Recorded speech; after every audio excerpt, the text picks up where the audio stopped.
माता जी, आपने पहले वीडियो में ये बताया कि भाई अध्यात्म किस लिए ज़रूरी है, और ये भी बताया कि अध्यात्म में जीवित गुरु का स्थान सर्वोपरि है। तो आजकल तो गुरुओं की बाढ़ आई हुई है, जहाँ देखो वहीं कोई ना कोई किसी गुरु को मानने वाला है। यहाँ तो ऐसा लगता है कि शिष्यों से ज़्यादा गुरुओं की भीड़ है। तो दूसरा तो प्रश्न यहीं से ही उत्पन्न हो जाता है कि गुरु कौन, सच्चा गुरु कौन, सद्गुरु कौन, और हम सद्गुरु को कैसे पहचानें ताकि हम उनका अनुसरण कर सकें, उनके ज्ञान को प्राप्त कर सकें। गुरु बेटा, मैंने आपको पिछली वीडियो में बताया कि गुरु जीवित होना चाहिए और बिल्कुल सत्य, अटूट सत्य है कि गुरु जो है हमारा जीवित होना चाहिए। अब प्रश्न है आपका कि उसे ढूंढे कैसे। भाई आजकल तो जो भीड़ लगी हुई है वो सिर्फ पैसे कमाने के लिए लगी हुई है।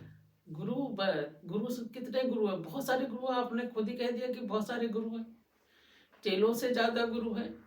लेकिन जब हम एक सच्चा गुरु ढूंढते हैं तो ये हमारा जो गुरु, आप नहीं ढूंढ सकते गुरु को ढूंढना बड़ा मुश्किल काम है। गुरु स्वयं आपको ढूंढेंगे जब आपके कर्म अच्छे होंगे। जिस दिन आपकी इच्छा इतनी जबरदस्त हो जाएगी, लालसा इतनी प्रबल हो जाएगी कि वो खुद प्रकट हो जाएंगे आपको। और जब वो आपके जीवन में प्रकट हो जाएंगे तो आप समझ लेना कि आपको इतना असीम शांति मिलेगी, इतना सुख मिलेगा जो आपने कभी अनुभव नहीं किया होगा, कभी भी अनुभव नहीं किया होगा। क्योंकि ये ऐसा नहीं है कि अभी हमने सोचा और अभी हमें गुरु मिल गया, ऐसा तो है नहीं। ये तो हमारे शास्त्रों में भी लिखा है कि 7 जन्म के बाद तो कहीं हमें कोई ये पता लगता है कि हमारा भाई गुरु भी कोई है जहाँ हमें जाना चाहिए और हमारे को कुछ। फिर मैंने तो ये भी सुना कि 7 जन्म के बाद वो हमें सब उसका ज्ञान देते हैं थोड़ा सा, कि भाई हम सत्संग वगैरह में जाना शुरू कर देते हैं जिससे हमें ज्ञान मिलता है। उसके बाद पता नहीं कब वो हमें शब्द, कब हमारे कर्म भाग जो जोर मार जाते हैं, हमारे कर्म बहुत ही ज्यादा प्रबल हो जाते हैं और हमारी इच्छा इतनी जबरदस्त हो जाती है, प्रेम गुरु से इतना प्रगाढ़ हो जाता है कि उसे प्रकट होना ही पड़ता है। जब प्रकट हो जाता है वो, तो जब हमें वो मिलता है तो वो क्या देते हैं हमें? कुछ नहीं, सिर्फ शब्द ज्ञान देते हैं। शब्द गुरु वही संत है जो शब्द का ज्ञान दे, और शब्द का ज्ञान ही सर्वोपरि है। संतों का मत, संत कौन हुए? जैसे रविदास संतों के संत हुए, कबीरदास संतों के संत हुए, और गुरु नानक देव संतों के संत हुए, पलटू महाराज संत हुए। बहुत सारे संत हैं जिनको हम कह सकते हैं, दादू राम जी हैं, ये हैं संत। और इन संतों को कोई भी इनकी वाणी को गलत साबित करने वाला नहीं है कोई भी। आप भी देखते हो, जो उन्होंने एक बार कह दिया वो हमारे जीवन में सत्य है। कितनी सारी चीजें, कितने दोहे पढ़ लो, आज भी ऐसा लगता है जैसे कि उन्होंने पता नहीं कितना ज्ञान प्राप्त था। कितना, उन्होंने तो कोई शास्त्र नहीं पढ़े, उन्होंने तो कोई वो नहीं किया, अध्ययन जरूर किया, लेकिन बेटे ज्ञान जो होता है वो अनुभव का ही होता है, बिना अनुभव के कुछ नहीं है। आप इसमें लगे रहो, प्रार्थना करो गुरु महाराज से। अपना किसी जिस भी रास्ते को, रास्ते बहुत सारे होते हैं जाने के, लेकिन जाना सबको एक जगह ही होता है। कहीं से भी हो जाए एक ही रास्ता होता है।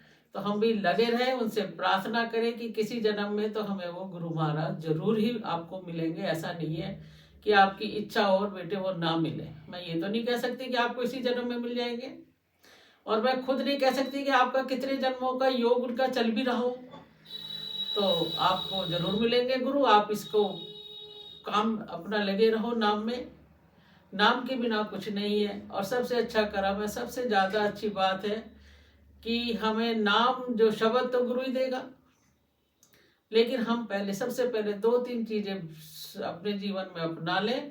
सबसे पहले हम प्रेम करना सीख लें सबसे, किसी की हार, किसी को हम दुख ना पहुंचाएं, सबसे प्रेम करें, सबके साथ एक जैसा व्यवहार करें, सबकी दुखों में हम सहायक बने, सबके साथ हम खड़े हों। कुछ तो मतलब हम अपने कर्म सुधारें। जब तक हमारे कर्मों में सुधार नहीं होगा, जब तक हमें आगे का उद्धार हमारा नहीं हो सकता। सबसे पहले तो बेटा हमें अपनी तरफ झांकना पड़ेगा कि सबसे पहले हमें अपने कर्म देखने पड़ेंगे कि हम क्या कर रहे हैं। कहीं हम जाने अनजाने किसी का बुरा तो नहीं कर रहे, कहीं अनजाने अनजाने में हम कुछ ऐसा तो नहीं कर रहे कि हम उस रास्ते को ही भटक गए जहां हमें जाना है।